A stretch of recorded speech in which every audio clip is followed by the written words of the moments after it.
नमस्कार. माझी योजना चॅनलमध्ये मी रुचिता आपलं स्वागत करते. सध्या आपल्या सगळ्यांच्या मनात एकच प्रश्न आहे. जानेवारीच्या सुरुवातीला जी तेजी आली होती, जी एक उमेद तयार झाली होती, ती अचानक थांबली कशी?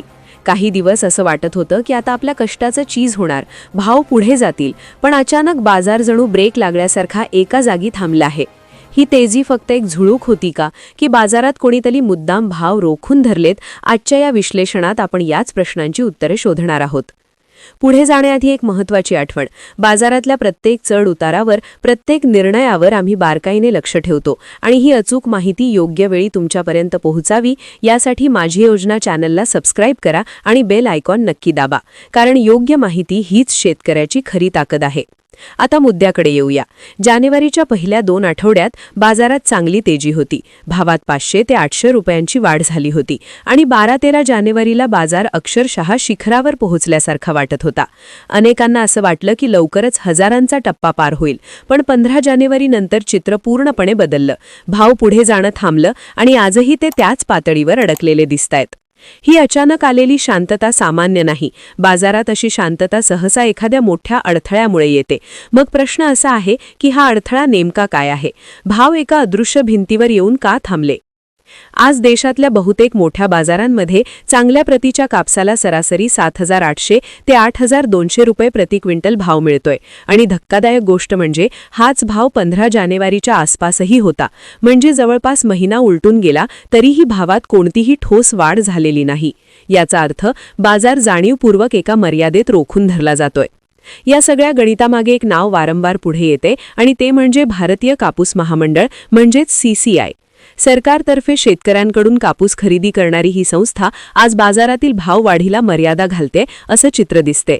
CCI किती मोठा खेळाडू आहे हे एका आकड्यातून स्पष्ट होतं. 19 जानेवारीपर्यंत CCIकडे तब्बल 82 लाख कापसाच्या गाठींचा साठा होता. एक गाठ म्हणजे साधारण 170 किलो कापूस. एवढा मोठा साठा ज्याच्या हातात आहे तो बाजारातील पुरवठ्यावर आणि भावांवर सहज नियंत्रण ठेवू शकतो. आता हे गणित कसं काम करतं ते सोप्या शब्दात समजून घ्या. जेव्हा CCI आपला कापूस बाजारात विक्रीस काढतो तेव्हा टेक्स्टाईल मिल्सना थेट मोठ्या प्रमाणात कापूस मिळतो. त्यामुळे मिल्स स्थानिक मंडईतून खरेदी कमी करतात. मागणी कमी झाली की भाव वाढीला थेट ब्रेक लागतो आणि नेमकं हेच सध्या घडताना दिसतंय. सध्या कापसाचा बाजार म्हणजे 2 शक्तींमधली रस्सीखेच आहे. एका बाजूला भाव वाढवणारे घटक आहेत. यंदा उत्पादन कमी आहे, अनेक शेतकरी भाव वाढीच्या अपेक्षेने कापूस विकत नाहीयेत, आवक कमी आहे आणि आयातीवर शुल्क लावलेलं आहे. हे सगळं भावांना वर ढकलण्याचं काम करतंय. पण दुसऱ्या बाजूला भाव खाली दाबणाऱ्या शक्ती आहेत. त्यात सगळ्यात मोठी शक्ती म्हणजे CCIची विक्री, परदेशातून कापूस आयातीचा धोका आणि आंतरराष्ट्रीय बाजारातील स्थिर दर. त्यामुळे हा तराजू सध्या मध्यम अडकलेला आहे. ना भाव वर जातायत ना खाली येतायत.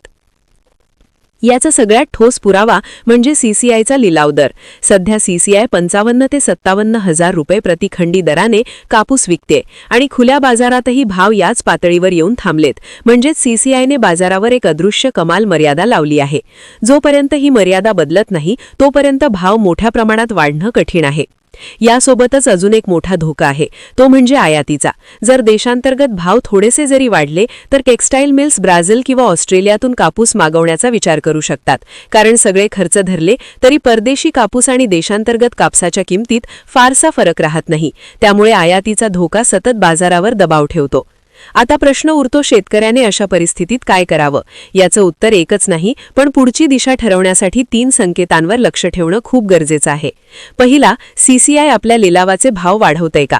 दुसरा, सरकार आयात शुल्काच्या धोरणात बदल करतंय का? आणि तिसरा म्हणजे फेब्रुवारी-मार्चमध्ये बाजारातली आवक किती कमी होते? जर या काळात आवक मोठ्या प्रमाणात घटली तर मिल्सना कापूस मिळवण्यासाठी जास्त भाव द्यावे लागतील आणि तेव्हा बाजारात पुन्हा एकदा हालचाल दिसू शकते. अनेक शेतकऱ्यांनी अजून कापूस विकलेला नाही, हीच सध्या एक मोठी आशा आहे. शेवटी निर्णय हा एका शेतकऱ्याने आपल्या आर्थिक गरजा, कर्जाचं गणित आणि जोखीम घेण्याची क्षमता पाहूनच घ्यायचा आहे. भावनेच्या आहारी न जाता माहिती आणि अभ्यासाच्या आधारावर निर्णय घेणं सध्या सगळ्यात महत्त्वाचं आहे. मी रुचिता या अपडेटसह इथेच थांबते. माझी योजना चॅनलला सबस्क्राईब करायला विसरू नका. धन्यवाद.